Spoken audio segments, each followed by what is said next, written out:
ನಮಸ್ಕಾರ ಸ್ನೇಹಿತರೆ, ಬಿಹಾರದಲ್ಲಿ ಭಾರಿ ವಿವಾದ ಎಬ್ಬಿಸಿದ್ದ ಸರ್ ಎಸ್ಐಆರ್ ಈಗ ರಾಜ್ಯಕ್ಕೂ ಬರ್ತಾ ಇದ್ದಾರೆ.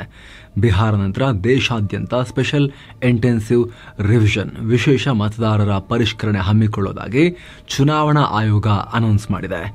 ಇದರಲ್ಲಿ ನಮ್ಮ ಮನೆಗೆ BLO ಅಧಿಕಾರಿಗಳು ಬಂದು ಪರಿಶೀಲಿಸ್ತಾರೆ. ಪ್ರತಿಯೊಬ್ಬರು ತಮ್ಮ ಪೌರತ್ವ ಸಾಬೀತುಪಡಿಸಿಕೊಳ್ಬೇಕಾಗತ್ತೆ. ಒಂದು ವೇಳೆ ಪ್ರೂವ್ ಮಾಡಲಿಲ್ಲ ಅಂದ್ರೆ ದೇಶ ಬಿಡಬೇಕಾದ ಪರಿಸ್ಥಿತಿಯನ್ನ ಎದುರಿಸಬೇಕಾಗತ್ತೆ. ಹೀಗಾಗಿ ಭಾರಿ ದೊಡ್ಡ ಮತ್ತು ಗಂಭೀರ ಬೆಳವಣಿಗೆ ಇತ್ತು. ಹಾಗಿದ್ರೆ ಏನಿದು SIR, ಇದರ ಪ್ರಕ್ರಿಯೆ ಹೇಗಿರುತ್ತೆ, ಯಾಕೆ SIR ನಡೆಸಲಾಗುತ್ತೆ ಅನ್ನೋ ಕಂಪ್ಲೀಟ್ ಮಾಹಿತಿಯನ್ನ ಈ ವರದಿಯಲ್ಲಿ ನೋಡ್ತಾ ಹೋಗೋಣ. ಕಡೆ ತನಕ ಮಿಸ್ ಮಾಡದೆ ನೋಡಿ ಸ್ನೇಹಿತರೆ.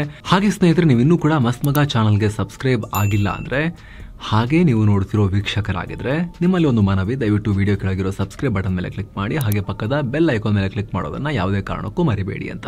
ಬನ್ನಿ ಸ್ನೇಹಿತರೆ, ಆರಂಭ ಮಾಡೋಣ. ಈಗ ಏನಿದು SIR ವೆರಿಫಿಕೇಶನ್? ಈ ಹಿಂದೆ ಬಿಹಾರದಲ್ಲಿ ಆದಾಗ ಈ ಕುರಿತು ಹೇಳಿದ್ವಿ. ಈಗ ಮತ್ತೆ ಹೇಳೋದಾದ್ರೆ SIR ನ ವಿಸ್ತೃತ ರೂಪ ಸ್ಪೆಷಲ್ ಇಂಟೆನ್ಸಿವ್ ರಿವಿಷನ್, ಅಂದ್ರೆ ವಿಶೇಷ ಮತ್ತು ತೀವ್ರ ಮತದಾರರ ಪರಿಷ್ಕರಣೆ. ಈ ಪ್ರಕ್ರಿಯೆಯಲ್ಲಿ ಸ್ಪೆಷಲ್ ಆಗಿ ವೋಟರ್ ವೆರಿಫಿಕೇಶನ್ ನಡೆಸ್ತಾರೆ. ಇಲ್ಲಿ ಸ್ಪೆಷಲ್ ವಿಶೇಷ ಅಂತ ಯಾಕೆ ಹೇಳ್ತಿದೀವಿ ಅಂದ್ರೆ, ಪ್ರತಿ ಚುನಾವಣೆಗೂ ಮೊದಲು ಬೂತ್ ಮಟ್ಟದಲ್ಲಿ ಮತಪಟ್ಟಿಯನ್ನ ಅಪ್ಡೇಟ್ ಮಾಡಲಾಗುತ್ತೆ. ಯಾರಾದರೂ ವೋಟರ್ ಲಿಸ್ಟ್ ನಿಂದ ಬಿಟ್ಟು ಹೋಗಿದ್ರೆ ಚುನಾವಣೆಯ 2-3 ತಿಂಗಳ ಮೊದಲು ಅವ್ರನ್ನ ಸೇರಿಸಲಾಗುತ್ತೆ. ಮೃತಪಟ್ಟವರನ್ನ ಪಟ್ಟಿಯಿಂದ ತೆಗೆಯಲಾಗುತ್ತೆ.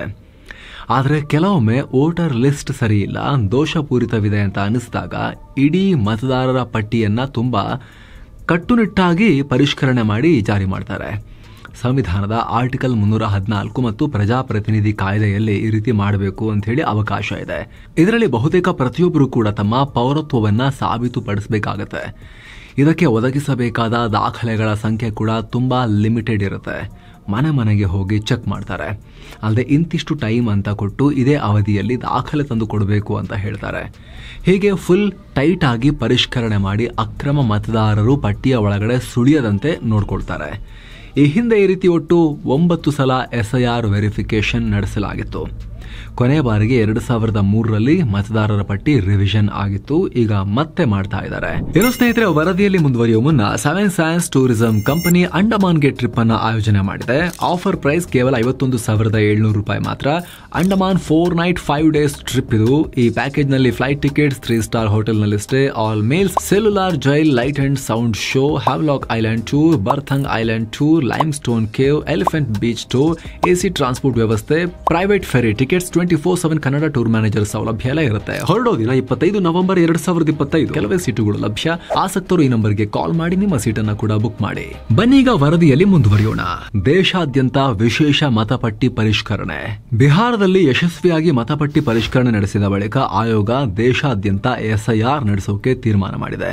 Chief election commissioner Gyanesh Kumar 2ನೇ ಹಂತದ SIR ನಲ್ಲಿ 12 ರಾಜ್ಯ ಹಾಗೂ ಕೇಂದ್ರಾಡಳಿತ ಪ್ರದೇಶದಲ್ಲಿ ಮತಪಟ್ಟಿ ಪರಿಷ್ಕರಣೆ ಮಾಡೋದಾಗಿ ಘೋಷಿಸಿದ್ದಾರೆ. ಈ ರಾಜ್ಯ ಮತ್ತು ಯೂನಿಯನ್ ಟೆರಿಟೋರಿಗಳ ಪಟ್ಟಿ ನೋಡ್ತಾ ಹೋದ್ರೆ ಅಂಡಮಾನ್ ಮತ್ತು ನಿಕೋಬಾರ್ ದ್ವೀಪ, ಲಕ್ಷದ್ವೀಪ, ಛತ್ತೀಸ್ಗಢ, ಗೋವಾ, ಗುಜರಾತ್, ಕೇರಳ, ಮಧ್ಯಪ್ರದೇಶ, ರಾಜಸ್ಥಾನ್, ಪುದುಚೇರಿ, ತಮಿಳುನಾಡು, ಉತ್ತರ ಪ್ರದೇಶ, ಪಶ್ಚಿಮ ಬಂಗಾಳದಲ್ಲಿ SIR ನಡೆಯುತ್ತೆ. ಈ ಪಟ್ಟಿಯಲ್ಲಿ ತಮಿಳುನಾಡು, ಪಶ್ಚಿಮ ಬಂಗಾಳದಲ್ಲಿ, ಪುದುಚೇರಿ, ಕೇರಳದಲ್ಲಿ ಮೊದಲು SIR ನಡೆಸಲಾಗುತ್ತೆ. ಯಾಕಂದ್ರೆ ಈ ರಾಜ್ಯಗಳಲ್ಲಿ 2026ಕ್ಕೆ ಚುನಾವಣೆ. ನವೆಂಬರ್ 4ಕ್ಕೆ ಈ ಕುರಿತು ಅಧಿಕೃತ ಪ್ರಕ್ರಿಯೆ ಆರಂಭ ಆಗುತ್ತೆ. 2ನೇ ಹಂತದ SIR ನಲ್ಲಿ ಒಟ್ಟು 51 ಕೋಟಿ ವೋಟರ್ಸ್ ಅನ್ನ ಕವರ್ ಮಾಡಲಾಗುತ್ತೆ.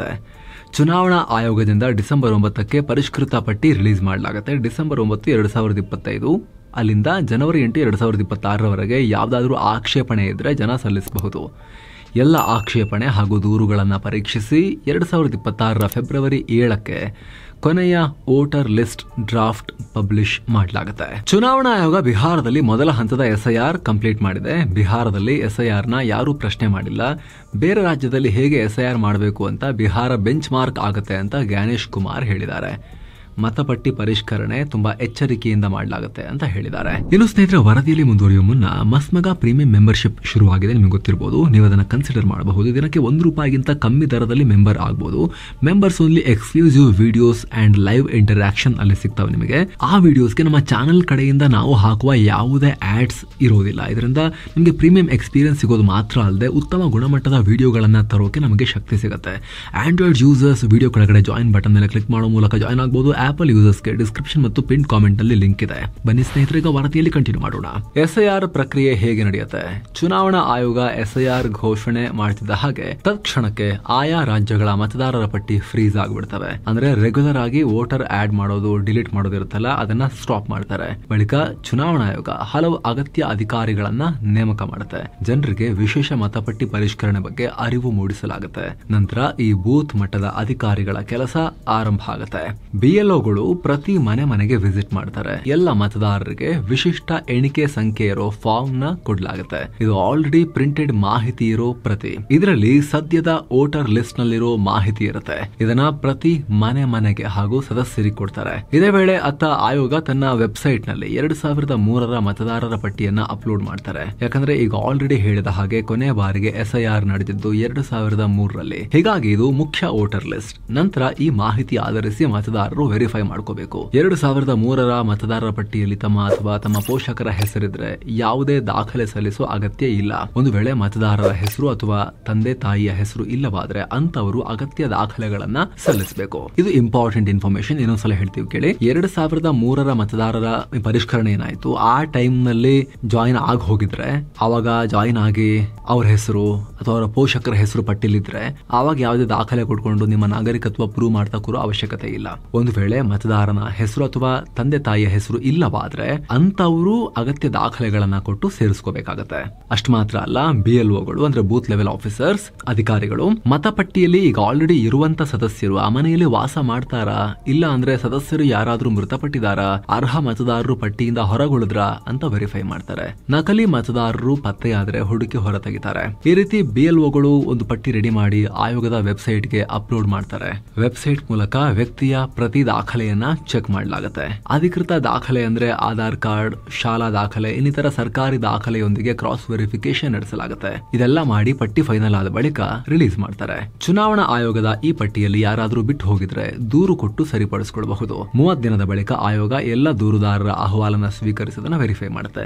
ಎಲ್ಲ ಪ್ರಕ್ರಿಯೆ ಬಳಿಕ ಚುನಾವಣೆಗೆ ಮತಪಟ್ಟಿ ತಯಾರಾಗುತ್ತೆ. ಈ ತೀವ್ರ ಮತಪಟ್ಟಿ ಪರಿಷ್ಕರಣೆ ವೇಳೆ 3 ಬಾರಿ ಪ್ರತಿ ಮನೆಗೆ ಬಿಎಲ್ಒಗಳು ಭೇಟಿ ನೀಡ್ತಾರೆ. ಈ ಬಾರಿ ಯಾವುದೇ ತಪ್ಪು ಆಗಬಾರದು ಅಂತ ಚುನಾವಣಾ ಆಯೋಗ ಎಚ್ಚರಿಕೆ ವಹಿಸಿದೆ.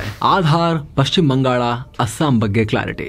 ಚೀಫ್ ಎಲೆಕ್ಷನ್ ಕಮಿಷನರ್ ನಡೆಸಿದ ಸುದ್ದಿಗೋಷ್ಠಿ ಕೆಲ ವಿಚಾರಗಳಿಗೆ ಸ್ಪಷ್ಟೀಕರಣ ಕೊಟ್ಟಿದೆ. ಈ ಹಿಂದೆ ಪರಿಷ್ಕರಣೆ ವೇಳೆ ಆಧಾರ್ ಕಾರ್ಡ್ ಬಳಕೆ ಬಗ್ಗೆ ಗೊಂದಲ ಇತ್ತು. ಆಧಾರ್ ಕಾರ್ಡ್ ಅನ್ನ ಗುರುತಿನ ಪುರಾವೆಯಾಗಿ ಬಳಸಬಹುದು, ಆದ್ರೆ ಆಧಾರ್ ಭಾರತದ ಪ್ರಜೆ ಅಂತ ಹೇಳೋಕೆ ಸೂಕ್ತ ದಾಖಲೆ ಅಲ್ಲ ಅಂತ ಹೇಳಿದ್ದಾರೆ. ಸುಪ್ರೀಂ ಕೋರ್ಟ್ ಹೇಳಿದೆಯಲ್ವಾ, ಮತ್ತೆ ಒಂದು ದಾಖಲೆಯಾಗಿ ಪರಿಗಣಿಸಬೇಕು ಇದನ್ನ ಅಂತ ಹೇಳಿ ಅನ್ನೋ ಪ್ರಶ್ನೆಗೆ ಸುಪ್ರೀಂ ಕೋರ್ಟ್ ಹೇಳಿದೆ ಆಧಾರ್ ಆಕ್ಟ್ ನ ಸೆಕ್ಷನ್ 9 ಪ್ರಕಾರ ಪರಿಗಣಿಸಿ ಅಂತ. ಹೌದು, ಸೆಕ್ಷನ್ 9 ಹೇಳುತ್ತೆ ಐಡೆಂಟಿಟಿಗೆ ಯೂಸ್ ಮಾಡಬಹುದು, ಆದ್ರೆ ಸಿಟಿಸನ್ಶಿಪ್ ನ ಪ್ರೂವ್ ಮಾಡಲ್ಲ, ಅದು ಡೇಟ್ ಆಫ್ ಬರ್ತ್ ಕೂಡ ಪ್ರೂಫ್ ಅಲ್ಲ ಅಂತ ಹೇಳುತ್ತೆ. ಅದ್ರ ಮೇಲೂ ಕೂಡ ಹಂಗೆ ಪ್ರಿಂಟ್ ಆಗಿರುತ್ತಲ್ವೇನ್ರಿ ಆಧಾರ್ ಕಾರ್ಡ್ ಮೇಲೆ ಅಂತ ಹೇಳಿದ್ದಾರೆ. ಇವಾಗಲೂ ಕೂಡ ಅಷ್ಟೇ, ಎಸ್ಐಆರ್ ಟೈಮ್ ನಲ್ಲಿ ಐಡೆಂಟಿಟಿ ಪ್ರೂಫ್ ಆಗಿ ನೀವು ಅದನ್ನ ಕೊಡಬಹುದು. ಅದನ್ನ ಸ್ಟ್ರೆಸ್ ಮಾಡಿ ಹೇಳ್ತಾ ಇದ್ದೀನಿ, ಇದು ನಾಗರಿಕತ್ವದ ಪ್ರೂಫ್ ಅಲ್ಲ ಆಧಾರ್ ಕಾರ್ಡ್, ಹಾಗೆ ಡೇಟ್ ಆಫ್ ಬರ್ತ್ ನ ಪ್ರೂಫ್ ಕೂಡ ಅಲ್ಲ. ಹಾಗಾಗಿ ಅಗತ್ಯ ಇರೋ ಕಡೆ ಸಪೋರ್ಟಿಂಗ್ ಡಾಕ್ಯುಮೆಂಟ್ ನೀವು ಕೊಡಬೇಕಾಗತ್ತೆ ಅನ್ನೋ ರೀತಿಯಲ್ಲಿ ಹೇಳಿಕೆಯನ್ನ ಕೊಟ್ಟಿದ್ದಾರೆ.